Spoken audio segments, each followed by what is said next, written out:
Hello, I'm Catherine Andrews, and I'm so pleased to welcome you to the opening of the 2020 Melbourne Writers Festival. I'd like to begin by acknowledging the traditional custodians and traditional storytellers of the land on which we meet, wherever you may be, and pay my respects to their elders past, present and emerging. I've spent my whole life immersed in words, so it's a great privilege to find myself opening this reimagined festival in 2020. There is no how-to guide for how we navigate the extraordinary circumstances we all find ourselves in. No wayfinders to show us to the other side.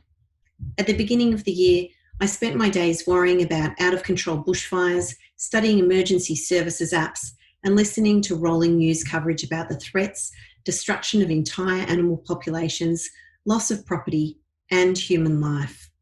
Then there were days and weeks of air filled with smoke that at times made it hard to distinguish the time of day and forced us indoors where it was easier to breathe.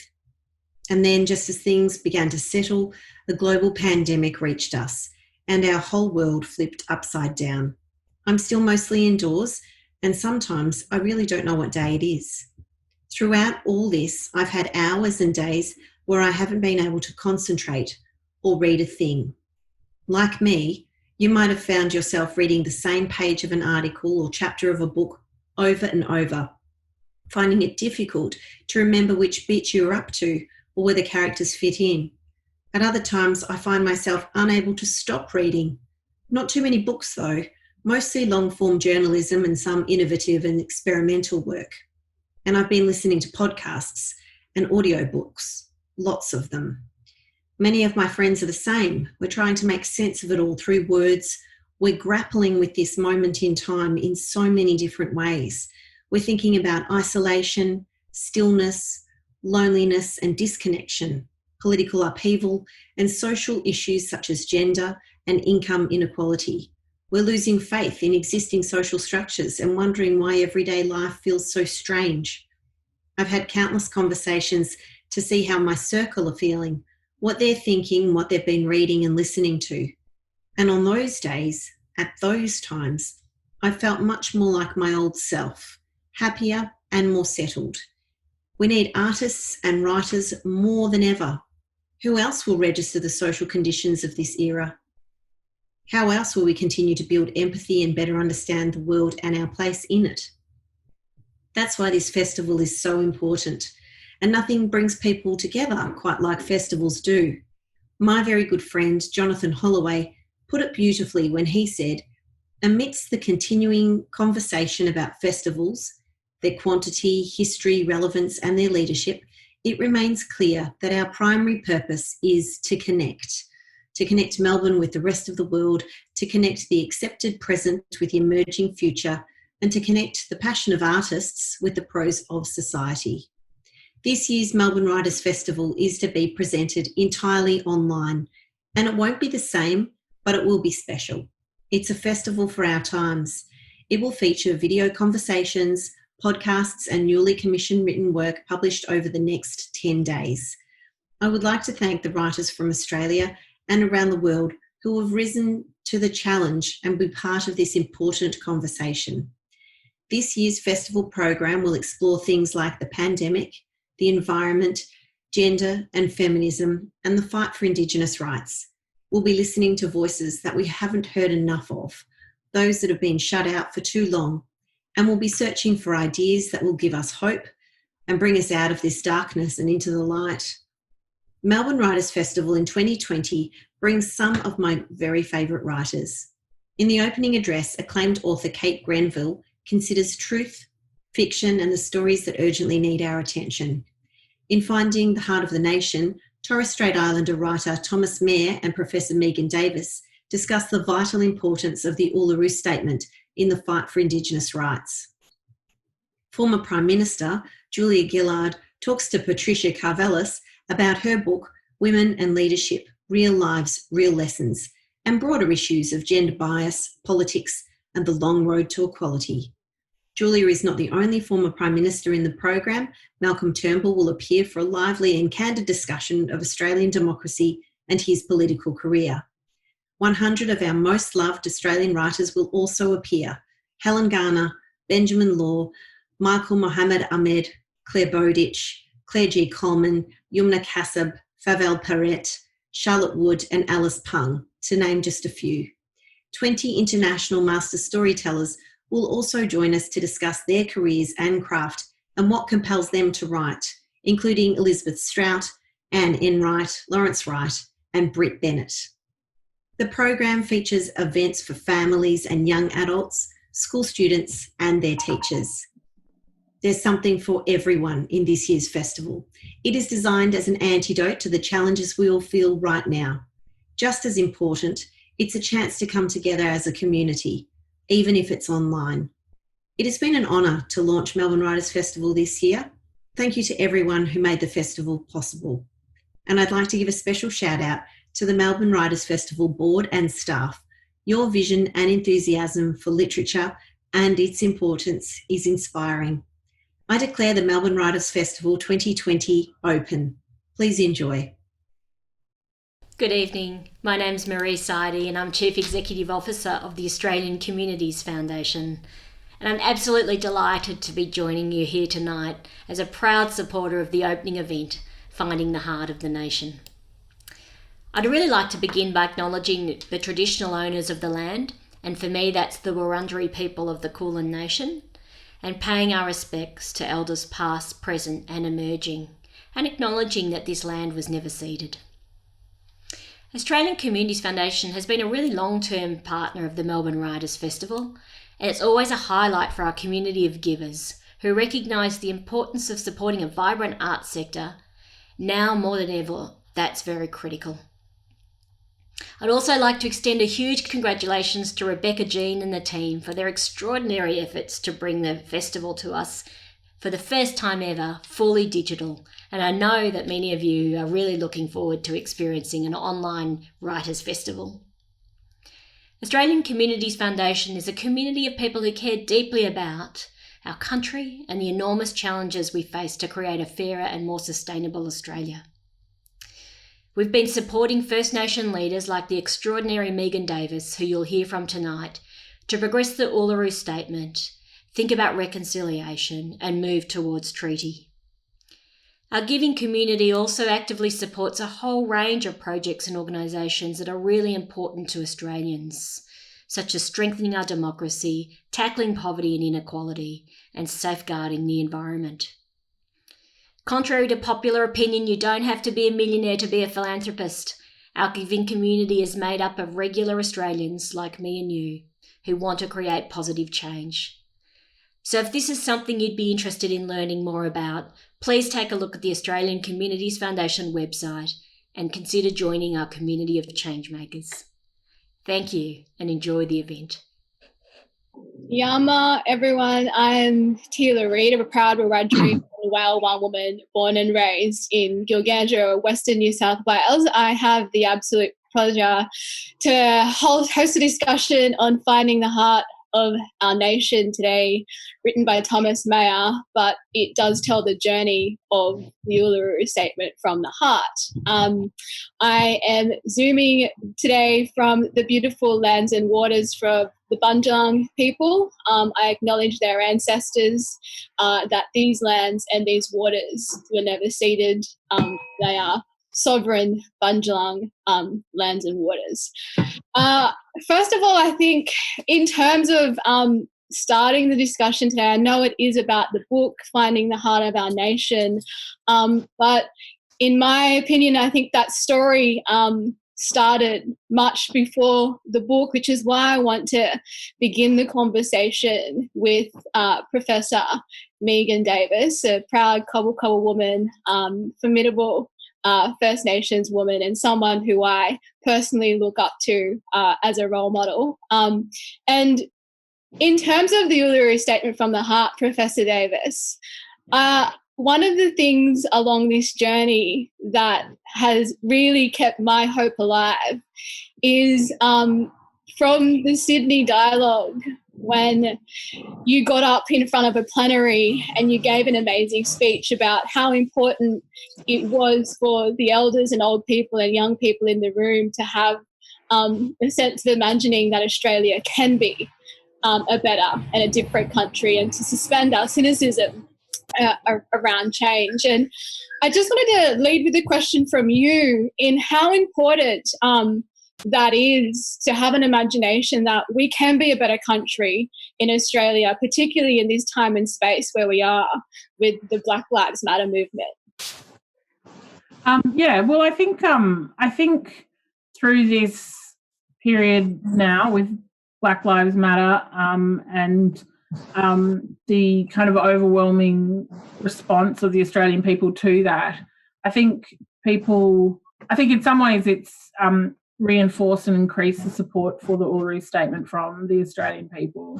And I say that because, it's a pretty robust legal reform that sets out a pathway forward for Australia and Australians in terms of, what is a stagnating kind of reconciliation process, what is now a decade-long constitutional recognition process that still remains,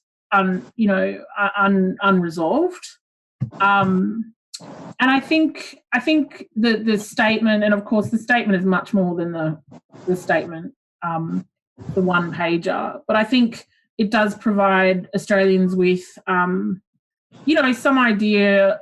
I don't want to use the language of hope, but we're trying to set out there a very logical argument as to why this law reform is needed, and which is why we decided that we needed to write the statement to sit with the law reform, was that, to change the country, you need Aussies to walk with us. And for them to do that, they need to understand the exigency of the reform, but also, the logic behind it. And so I think imagination is a really important thing here, because we know with the initial kind of rejection by Malcolm Turnbull, it demonstrated a very typical and pedestrian lack of imagination by our Liberal democracy for public policy reform. And what Uluru did ask people to do, and all of the dialogues we ran, and we leading up to running the dialogues, we actually had a year of preparation. Everyone we spoke to and consulted with, we did say, to actually change the world, you've got to envisage that Australia can change, that the legal structures in our constitution, they are set up to change. Liberal democracy is meant to change. I mean, that is one of its virtues. So I think a lot of Australians looking at Black Lives Matters and what that means here can see that it's a pretty extraordinary thing and generous thing to go out to communities in the kind of powerless policy state in which we currently exist, and ask them to think of a better future and allow them to design that. And they did that. So I'm not sure if that answers your question, but I think Uluru provides a pathway forward, and it's very much a statement of peace, of two communities coming together and working together to bring change. Yeah, absolutely. And I guess off the back of that, Thomas, with your journey before writing your book, and having the privilege to be in a privileged position with your work, to be able to do that, unlike some activists in the space, coming off the back of what Professor Davis has said in terms of the Australian people and the importance of imagining, that this country can be better. What can you say in terms of your first-hand experience going around the country and witnessing and seeing that? Because I feel like on the one hand, there's the people's view, and then on the other hand, there's the politicians' dismissal. So could you explain your journey a bit around that and the sense of imagination growing in the country? Thanks, Teela, and thanks for hosting this, and Professor Megan Davis for joining us. I'm coming to you from Larrakia country here in Darwin, and pay my respects to those people and their elders past and present. My journey really, I think it's about belief, as well as imagination. If we don't believe that we can change this nation, then we must be prepared to to accept that the status quo will always remain. And that's not something that that we can live with. And so we've got to believe that we can change it. And the Uluru Statement is this great opportunity that has been created through the leadership of Professor Megan Davis and many other people, you know, a long list of our activists going back to when, you know, this country was first invaded by non-Indigenous people.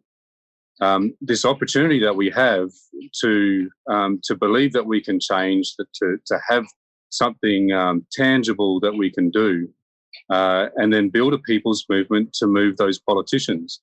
To take a step back or in time, I suppose, to being an activist on the streets, you know, that I still am, organising the rallies, you know, out of here in Darwin, you know, with along with national action, such as, you know, in 2015, with the massive funding cuts that were happening to our communities, you know, the disgraceful treatment of children at Don Dale, you know, these things, when we have mobilised on the streets, I started to realise that we weren't moving the politicians enough. None of them have been held accountable to this very day for the awful things that they do to our people. You know, things like the intervention, you know, the lies, the dishonesty, the complete ignorance of the needs of our people. None of them have been held accountable. And so we've got to believe that we can do better and something must change. And if we are not succeeding with everything that we've done in the past, then it's time to believe that we can do something different.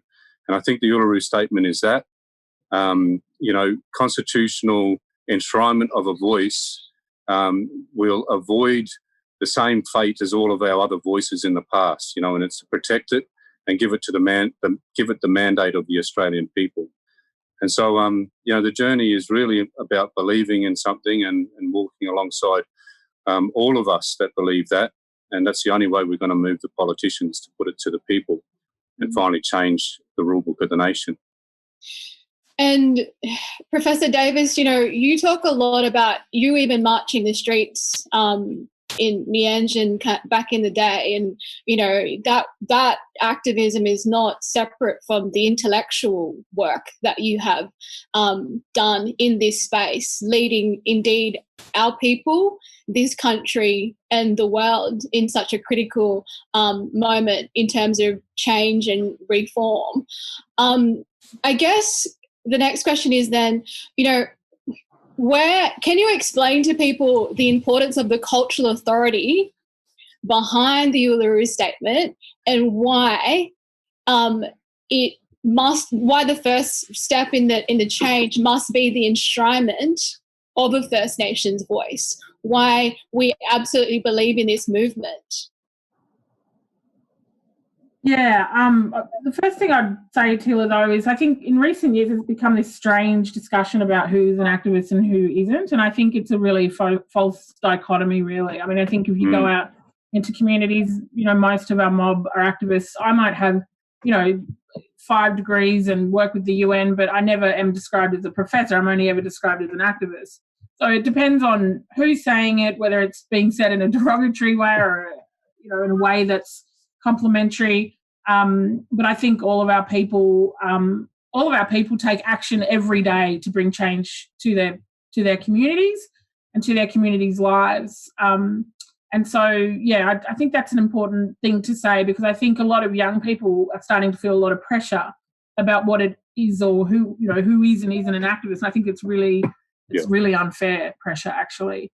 And so to your point, look, this idea of an enshrined constitutional voice to the Parliament has come, you know, off the back of, you know, a 10-year formal process funded by the taxpayer and run by the state, but much longer than that. I mean, you know, we can trace back to the early iterations of constitutional recognition in terms of this contemporary project to 1999 and the preamble that Howard purported to put into the Australian Constitution that was rejected. or you can keep going back decades and decades and decades. I mean, our people are smart people. They understand the role of a constitution. They understand that the power it brings. And so we've always looked to that particular text as a way of understanding not just how our federation works, but how we might be able to change things for the here and now.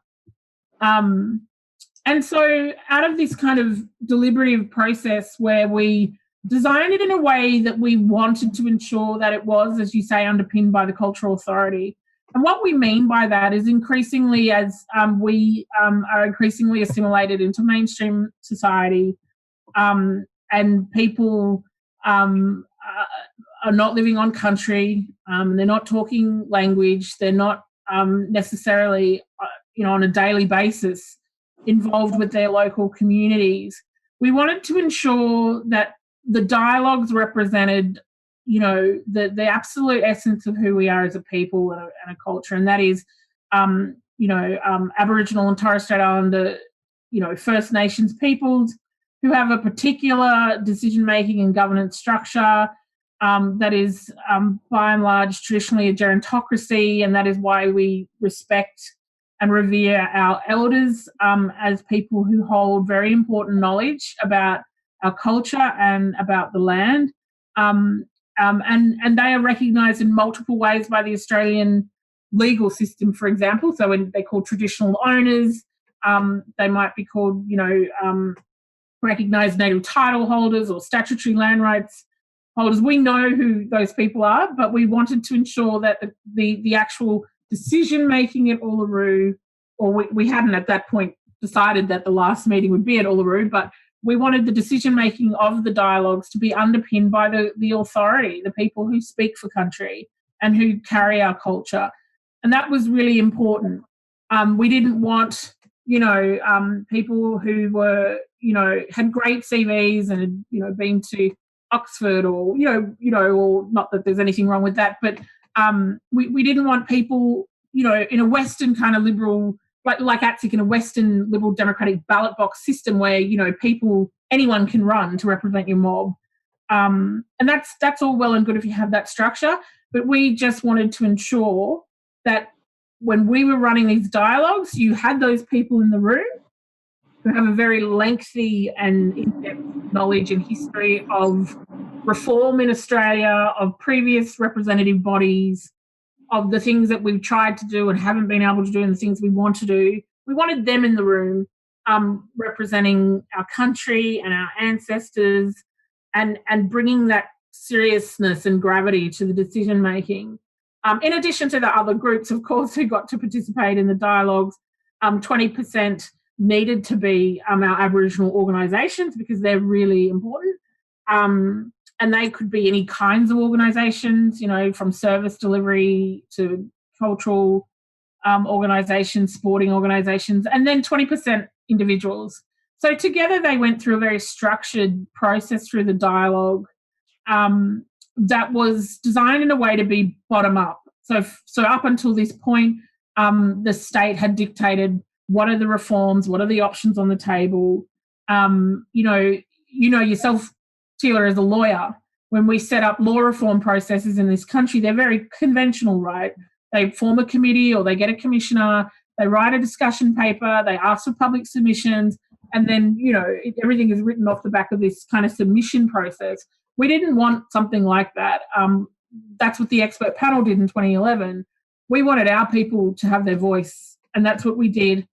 The options on the table were the only ones that Shorten and Turnbull would allow, and that included a treaty commission, so agreement making, and it included a voice to Parliament. So Turnbull agreed to both of those going out to the dialogues, and it just so happened that when we ran the dialogues, that was the only reform that had a unanimous response. So people rejected outright constitutional symbolism, but if you had the opportunity to change the constitution tomorrow, what is it that would be meaningful recognition in your community? And a constitutionally enshrined voice was it, because people felt powerless, they felt voiceless, and they felt that reform would mean that the state, whether it was the Commonwealth or the state, all local government would have to have, by the force of law, us at the table when decisions are being made about us. Because currently, and certainly up until the dialogues, that is not the case. Even in the Commonwealth bureaucracy now, they make all the decisions about our people's lives, and there's, I think, one senior Aboriginal bureaucrat in that department. So the voice remains 3 years past Uluru, the primary constitutional reform that people seek.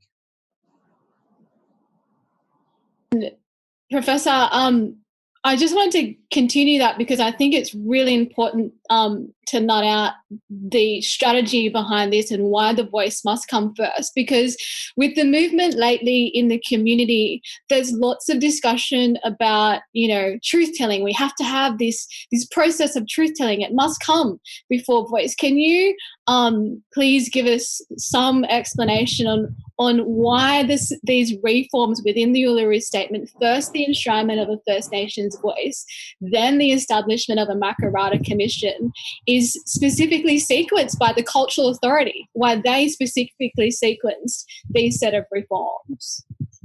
Yeah, so on the truth-telling element, when we started the dialogues, we did find that people wanted to yarn first. So we were ready to do the first workshop, but we'd take, half a day, almost a day, for people to vent and have their piece. And that was fair enough, right? Because they by 2016, 17, one were just sick and tired of governments coming out and doing the ticker box consultation that they do with communities post-ATSIC. And people had enough. And so there was a lot of venting. There was a lot of venting about the Indigenous advancement strategy and Prime Minister and Cabinet and how people had lost their money and funding and jobs. And so there's a lot of disgruntlement in the community. And a big part of that then was connected to truth-telling. So people would get past the political stuff and then get to the point where they would say, how can these people want to recognise us in the Constitution when they don't know who we are? Or they would say, don't they want to know who we are? So there were kind of two different approaches. And people felt like that process of truth-telling needed to occur. It shouldn't be done in a way that it stops momentum for change. And many accepted that truth-telling is done now. So they've done a lot with the Royal Commission into Aboriginal deaths in custody. They've done a lot with bringing them home. And there was a lot of fatigue in communities about how these big national commissions suck them dry of stories and energy and emotion, and then very little comes after it. They felt that native title had done that. When you're preparing for a native title determination, the work that's done with anthropologists, the work that our cultural authority has to do, walking the country, explaining the stories, explaining the sites. People were really fatigued by this and saw native title as a form of truth-telling too, except that native title had caused huge amounts of tension in the community. There are nations in which groups don't talk to each other and families that don't talk to each other. And so there was an exhaustion and a concern then, at least with treaty, that our people weren't ready to engage in agreements with the state because we weren't even talking to each other, that we needed to heal with each other first and have treaties with each other first and get ourselves back to the position where we're ready to negotiate a treaty with the state. But on the truth-telling matter, people felt there's a lot of truth-telling happening, and if truth-telling was to occur, it needs to happen on a First Nations basis, and it needs to be led by First Nations. So whatever process it is, they need to design it. That might be a state formal process. It might not be a state formal process. Many said they work with local historical associations and local councils, that they have some things in place, and some groups said they don't.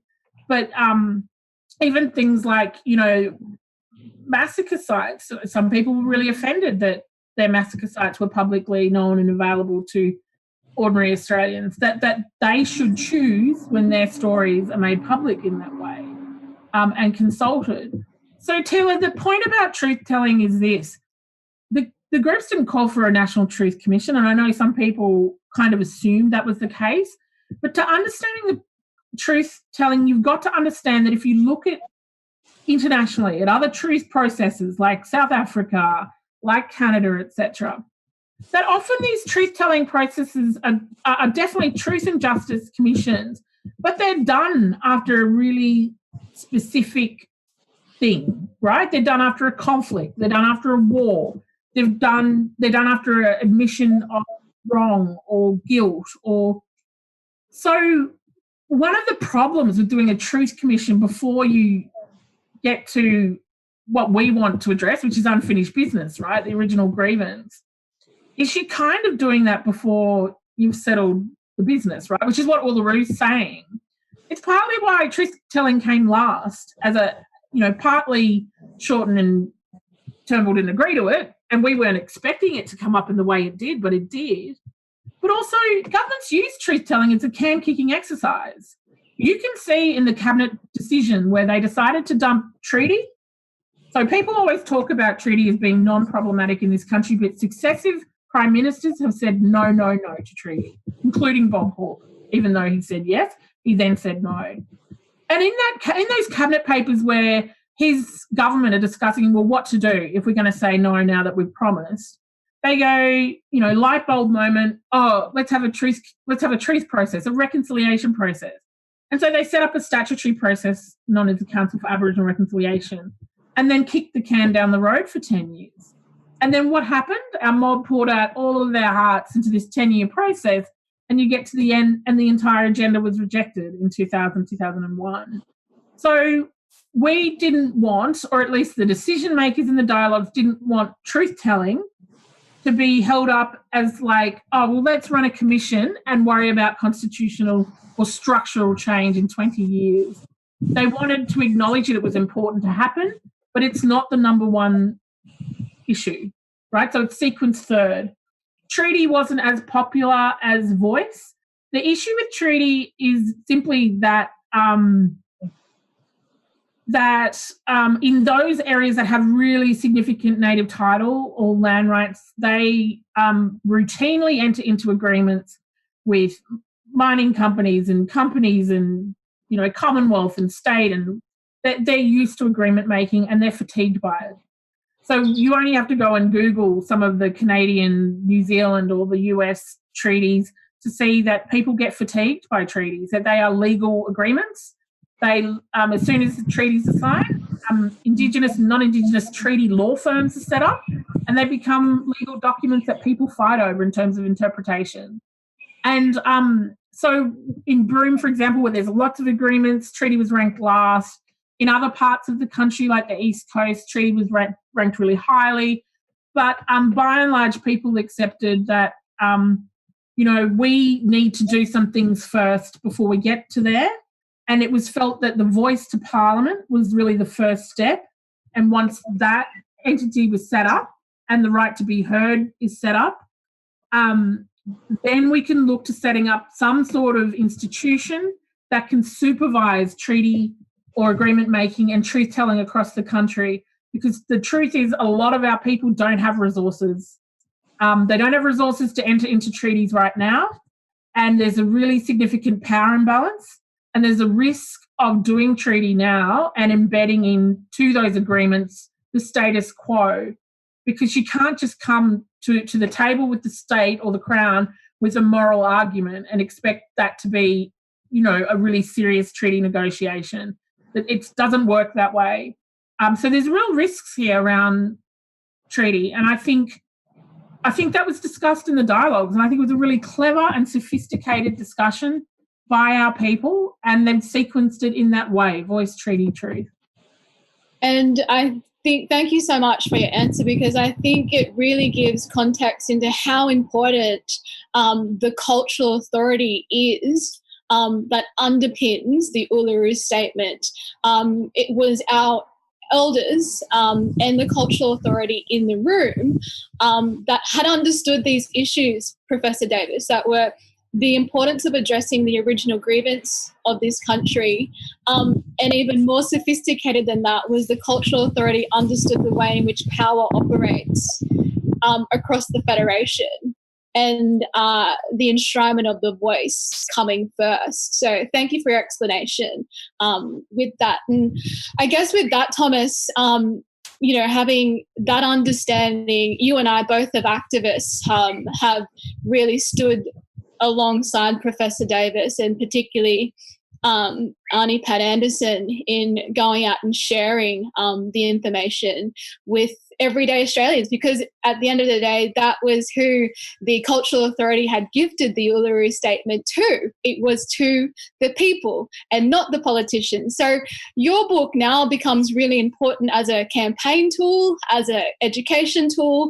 Can you tell us a little bit about your journey with your book and how popular it's been, I guess, in the context that we know, despite what politicians say, that polls continue to say that the Australian people will vote yes to a voice. And of course, your book has some really significant cultural information in it, which is the artwork, and in addition to your story, 20 activist stories.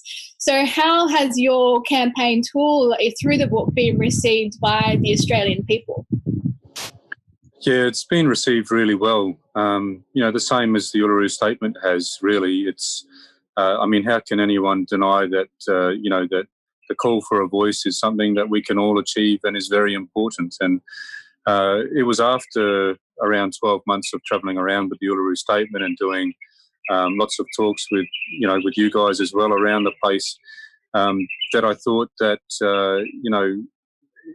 another way of sharing this story and the many perspectives that all agree that the Uluru Statement is the way forward, would be through writing a book. And, after 12 months of campaigning, I had a heap of photos and, of all these wonderful meetings and people, Aboriginal and Torres Strait Islander people proudly holding the Uluru Statement.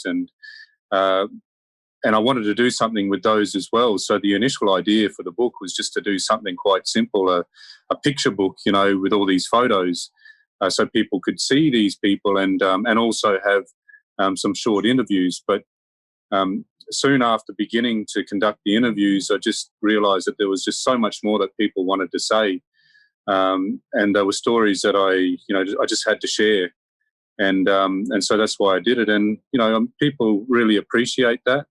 It is a gift to the campaign as well, the book itself, that all of the author royalties go to the campaign.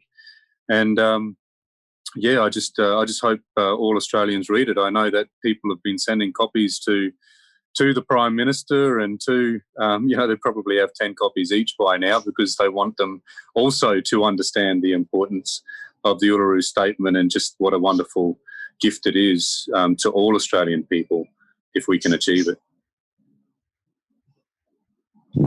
And I guess then, just leading from your real life experience, and particularly what's happening in the Northern Territory at the moment with the threat of a lack of political power and seats up there, how would, a voice impact on this jurisdiction, given that the territory is a territory and it is home to many, many different First Nations? How important is this structural reform, not only, on the jurisdiction you're living in, but what you have seen throughout the country in terms of stories shared with you? Yeah, look, a constitutionally enshrined voice is absolutely vital to the Northern Territory, and that's why, the people in the Northern Territory continue to campaign for the Uluru Statement.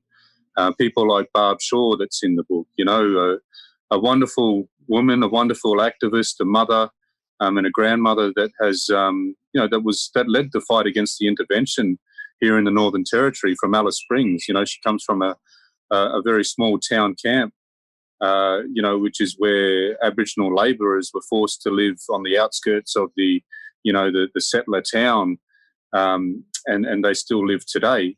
I mean, the disempowerment that they experienced when the intervention happened is something that really resonates in her story, her own journey about why she's so passionate about these reforms. Because, let's not forget what happened. The government sent the army in against our own people against Aboriginal people in the Northern Territory, and just took away everything that they had worked and campaigned for in this place. Just took it away from him in the most disgusting circumstances. And and same with Sammy Wilson, who's in the book. Sammy is Jama Uluru. He's the grandson of Paddy Uluru. He carries the cultural authority for that family, and he gifted the name Uluru to this campaign. And he explains in the book that that the reason why they did that was because the Mutitjulu community don't want to be standing alone without the collective of First Nations, a voice that is strong enough to stand with them against it in the future, something like the intervention. The territory power in the Constitution is what the federal government rely on in those circumstances. And I'm really fearful, we talk about the sequencing of voice treaty truth, and I'm really concerned when some people don't understand when they say we need treaty first, the importance of building a voice strong enough to address the power imbalance, to be able to speak, to be able to negotiate the federal government's obligations to a treaty.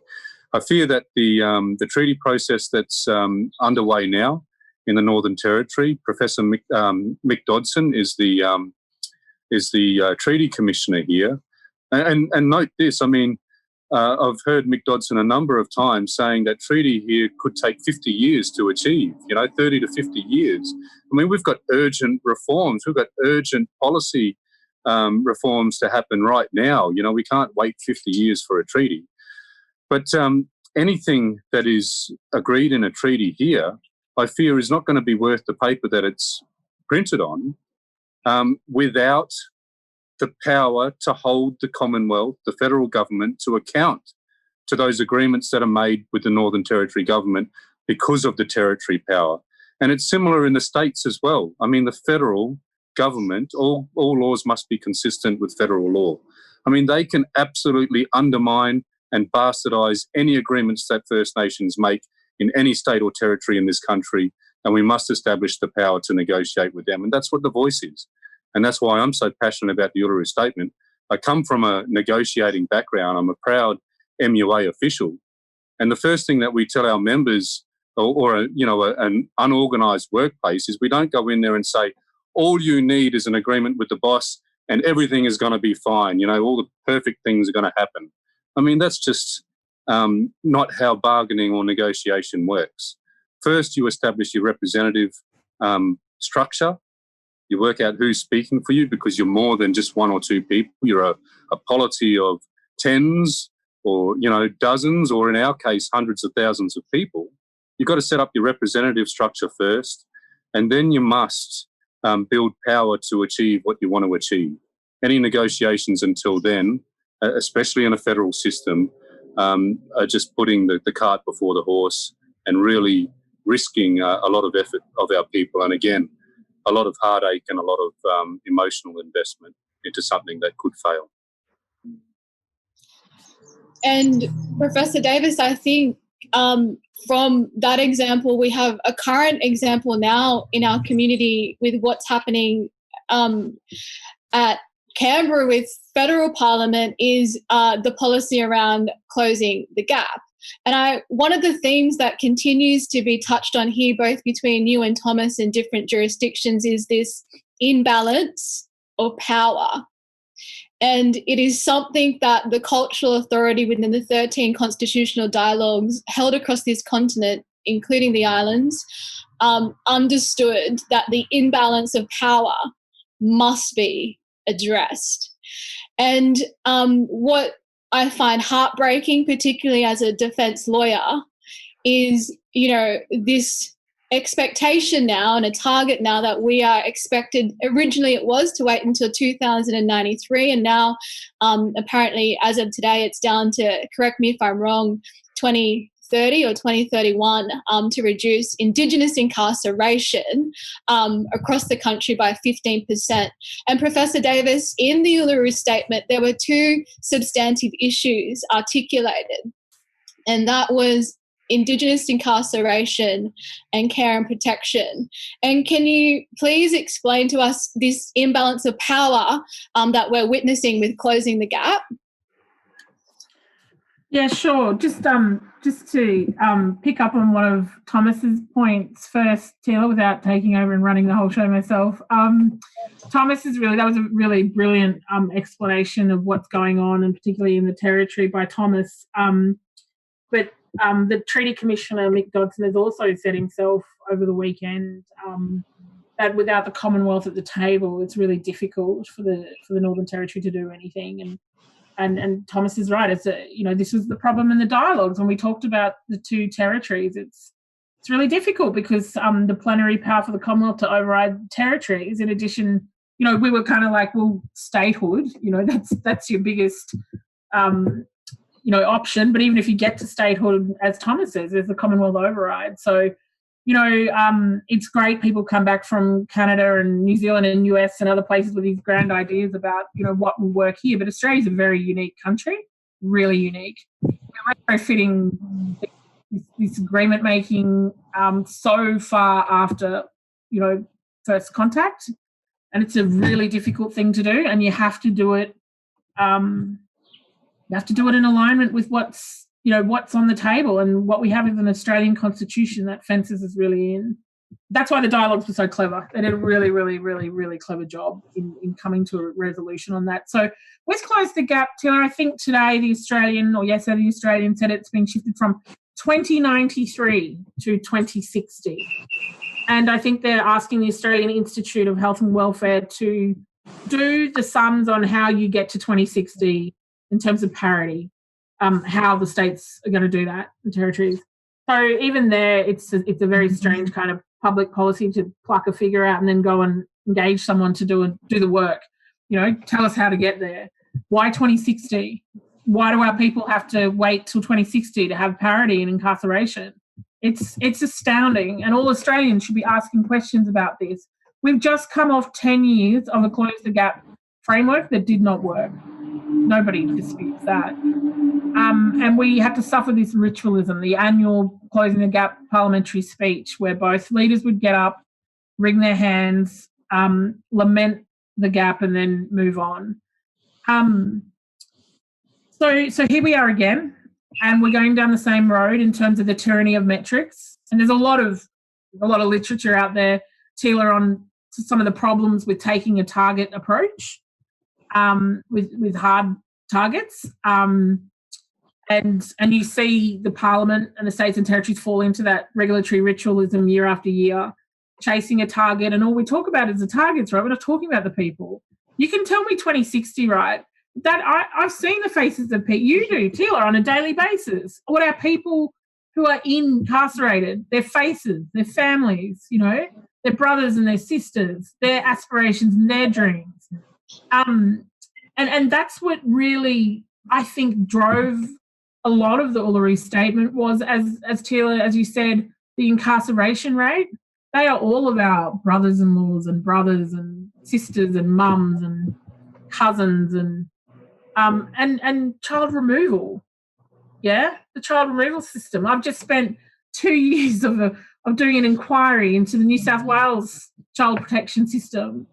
And what we can see, and I did the Queensland Commission inquiry into youth detention, and it really influenced the way I kind of looked at Uluru and the work that we were doing, because of the ways in which these regulatory systems just overwhelm our people. They don't understand our people.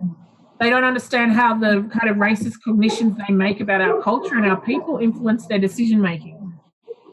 And not just that, the accountability mechanisms that are set up to protect our people, like coroner's court or ombudsman, or even the courts, right? And in the Carmody inquiry found that, my review found this, that the courts aren't going behind the files that the caseworkers are putting up as evidence for removal. They're not checking the files. And we checked 1,153 files and found that children were being removed without evidence. The risk, they weren't meeting the kind of risk tools. There was no need to remove, but nobody checks. So when our people talk about the rule of law, they're correct in many ways, not in all ways. but there are many ways in which the rule of law does not apply and protect our people in terms of our rights. So it is frustrating, Teela. Tomorrow, I guess we'll hear they've signed off on targets that, you know, we respect our service sector. Auntie Pat Anderson's always talking about how incredible, and Thomas, you've heard these stories about how incredible our activists and our people were in setting up the Aboriginal community controlled sector and our orgs, and how we fought for it. We had to fight to have our own sector. So we respect the work they do. But it's going to be difficult for them. It's going to be difficult for them because next year when Close the Gap comes down, and the following year, it's not the government that's to blame. It will be our communities and our organisations who will be to blame in this new deal. And I don't know about you, and Teela, you're at the coalface of this, right? You're a defence lawyer, you work in the criminal law. The notion that our government or Australians see that parity will occur in 2060, you've got to question whether that is the state just throwing their hands up in the air and going, we can't fix this problem. So what did we do in the Uluru Statement? We said we can fix this problem. We can fix this problem. Give us control over our lives. And you know, as I said, we respect the peaks. We respect what they do. But they can't do this work because they're accountable to the state. They're state contractors. They are not independent. So we need a voice for our First Nations peoples to be able to drive this work. And as you said, Teela, these twin pillars of our children and our young people, our vulnerable young people in out-of-home care and child protection, and our people in incarceration, these are the drivers of what we're doing. And I suppose my fear is, and I know Pat Turner and the Coalition of Peaks have put a lot of work into this, we just really, I think, and they're probably really exhausted, and they will be announced tomorrow. I think we all feel exhaustion, that we're going around another decade of this approach. We all hope it works. But what's still missing from all of this is empowerment. Our people don't have a voice. We still don't have a voice. And it wasn't the bulk of our people that were at the table negotiating these targets, right? That's for that service sector. Where are our people in this? You know, where's our cultural authority? We need a voice, and we need to be at the table driving this. And it's absolutely urgent. You know, I do hope that people watching this yarn between us understand how urgent it is for our people.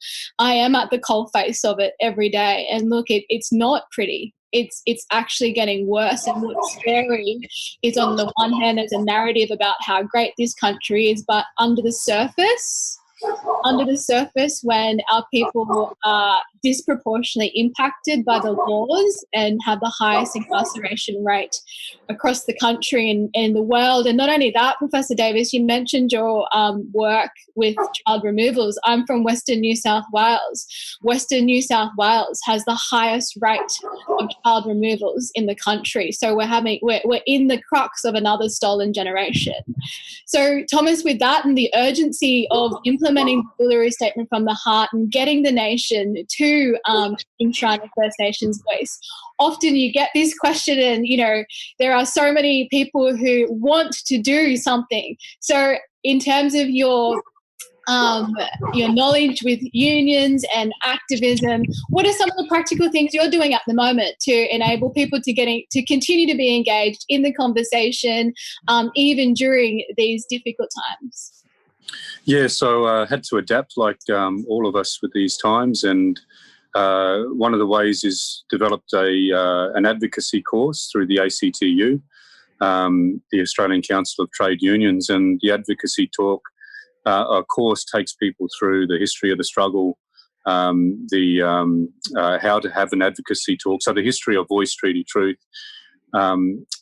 the many times we've called for a voice and treaties and truth-telling, the many times it's happened, what has happened, and to those occasions, and then also why they remain important and how the Uluru Statement has put them forward. It empowers people to advocate for it by teaching people how to use their own stories to advocate for it. And then it also empowers people by guiding them on how to have organising conversations, how to handle the objections that we see, from the sequencing objections to the third chamber to Parliament, all these different objections and how to handle them. And, we practice those in these advocacy courses and then help people to map their areas, and think about how they can take actions because, the Uluru Statement is an invitation to the Australian people. And what I've learned is that people struggle to work out how to be active in the campaign. We always tell them to take initiative, but through this course we help people to decide how to take initiative. So I think this course is really important. It's going to be rolled out broader. I know there's other organisations that are developing the same thing, and that'll really help our movement go forward in leaps and bounds. And the other ways are just by writing, the book, educating people, continuing to talk to people, organisations and conferences and all the rest.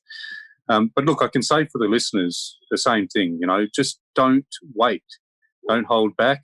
You know who the decision makers are in the country. This is a referendum that we're seeking. The Parliament are the gatekeepers to referendum. They must pass a referendum bill. So write to them. Go and visit your local member, federal and state. So you want your state government to endorse the Uluru Statement and to put pressure on through the Council of States, whatever they call it now. You want your organisation to announce support. You want them to write submissions to the advisory group when they open to public consultations, because they're designing a model for a voice right now because the Uluru Statement, even though it was dismissed in 2017 by Malcolm Turnbull, we didn't take no for an answer.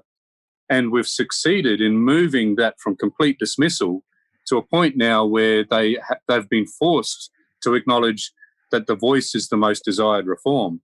The only problem is, and I want you to note this, listeners, that the government is not convinced yet that they will constitutionally enshrine this. So you need to do everything you can to influence the government, the advisory group, that this model must be underpinned by the Constitution.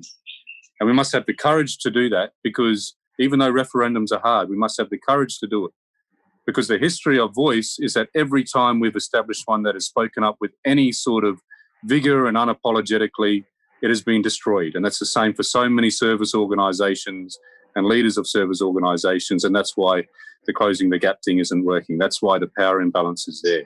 An unapologetic political voice chosen by the people and for the people is what we're talking about here. So everything you can do to influence over that is important. And, you are doing incredible work. So it's been a great contribution to the movement. And Professor Davis, in terms of your intellectual leadership throughout this, we have so much to thank you for. So I wanted to give you the last say, the call to action. No, I just echo Thomas's comments. Old-fashioned political engagement is really powerful here. The more Australians writing letters and talking to their local members, and he's right, state members as well, to put pressure on the Commonwealth is important. In a good way, right? This is a good thing. This is a thing all Australians should own. It shouldn't be adversarial. It's a pathway to peace. It's really clever.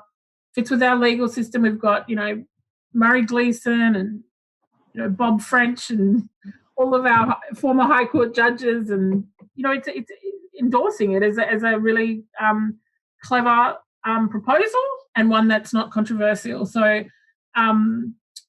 just letting them know you're going to vote yes is really important, I think. I think they need that confidence, and we might see some movement there because we're not going to vote. We will not campaign or vote in a referendum for symbolism. No more symbolism that doesn't change our people's lives. And the last thing really, Teela, is you guys know we set up a website after the end of the dialogues. The dialogue set up a website called ulurustatement.org. And in a few months it'll be relaunched so that people can see what the dialogues did and said and where they were held and who was at it and But it's a really important site for Aussies just to go, and it's got a lot of Thomas's important information on it about, how to do your own local, group in terms of educating people on the Uluru Statement, and a lot of material there. So I urge people to go and sign up so they can keep in contact with what the Uluru dialogues are still doing in this space. But I'm hopeful, Teela, like the system was set up to change, and it can change. And we did it in 1967, we always say, and we can do it again. And I think we've had a great response from the Australian people. So we just need them to keep walking with us.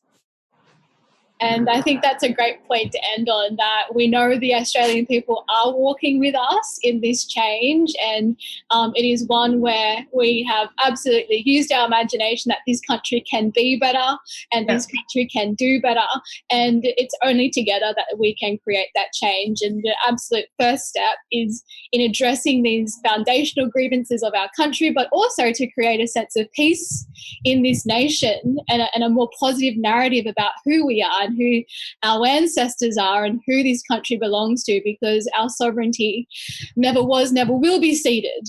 And with that, thank you both for joining the yarn today. It was so nice to see you both, and see you all next time. Thank you. Thank you, Teela. Thanks, Good luck, Megan. Teela. Thanks, Melbourne Writers Festival. Thank you.